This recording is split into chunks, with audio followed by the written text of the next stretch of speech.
பலவிதமான பின்மாற்றமான சூழல்களிலே மனிதர்கள் இருந்தாலும் தெய்வத்துடைய தன்மை என்னன்னா, நீ இப்படி இருக்கியாப்பா, நீ அப்படியே போயிரு அப்படின்னு அவர் விடுகிறவர் அல்ல. எப்படியா இது சரியாயிராதா? ஏதாவது வகையில இந்த உலர்ந்த எலும்பு உயிரடையாதா? பேதுரு இயேசு கிறிஸ்துவை 3 முறை மறுதலித்தவுடன் போ அப்படின்னு அப்படி விடல. பேதுருவை தேடி மீண்டும் அவர் வந்தார். பேதுருடைய வாழ்க்கையிலே மீண்டும் ஒரு புதிய ஒரு வாழ்வை கொடுத்தார். பேதுருவின் மூலமாக அவருடைய திட்டத்தை இந்த பூமியிலே அவர் நிறைவேற்றினார். பேதுருனுடைய கரத்திலே அப்போஸ்தலனுடைய அந்த தலைவனுடைய பட்டத்தை கொடுத்தார். ஏசாயா 42 அதிகாரத்துடைய 3வது வசனத்தில் அவருடைய தன்மையை குறித்து சொல்லப்பட்டிருக்கு. அவர் நெறிந்து இருக்கிற நாணலை முறிக்காதவர். ஒரு திரி மங்கி எரிஞ்சிட்டு இருக்குன்னா அதை போக்குன்னு அணைச்சு போடக்கூடியவர் கிடையாது. அது மீண்டும் ஒட்ட வைக்க முடியுமா? அது மீண்டும் துளிர் விடுமா? அது மீண்டும் ஒரு ஜுவாலையை போல எரிய வைக்க முடியுமா என்று சொல்லி அவர் பல சூழல்களை ஏற்படுத்துகிறார். நாம் பின்மாற்றத்திலிருந்து எழுவதற்கு தேவன் நமக்கு அநேக வாய்ப்புகளையும் தருணங்களையும் அவர் உருவாக்குறார்.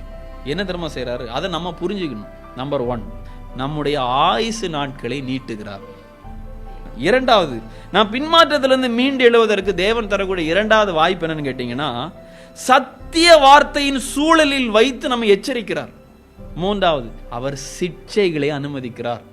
நான்காவது, பரிசுத்தவான்களின் ஐக்கியத்தை கொடுக்கிறார். ஐந்தாவதாக, கர்த்தரின் மன்னிக்கும் மனதை நம்முடைய ஆன்மாவிற்கு காண்பிக்கிறார்.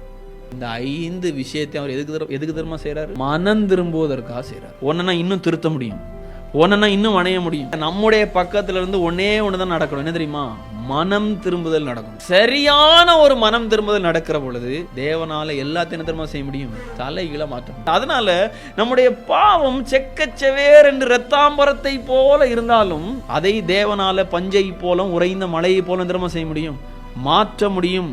என்னிடத்தில் வருகிற ஒருவனை என்ன தெரியுமா செய்யறதில்ல, நான் புறம்பே தள்ளுகிறவர் அல்ல. கர்த்தர் விழுகிற யாவரையும் தூக்கி மடங்கடிக்கப்பட்ட யாவரையும் உயர்த்துகிறார் என்று சொல்லப்பட்டிருக்கு. நெகேமியா 9வது அதிகாரத்துடைய 17வது வசனம் சொல்லுகிறது, அவர் வெகுவாய் மன்னிக்கிறவர் என்று. எரேமியா 31வது அதிகாரம் 34வது வசனம் சொல்லுது, அவர் அவர்களுடைய பாவங்களை நினையாதிருப்பார் என்று சொல்லப்பட்டிருக்கு.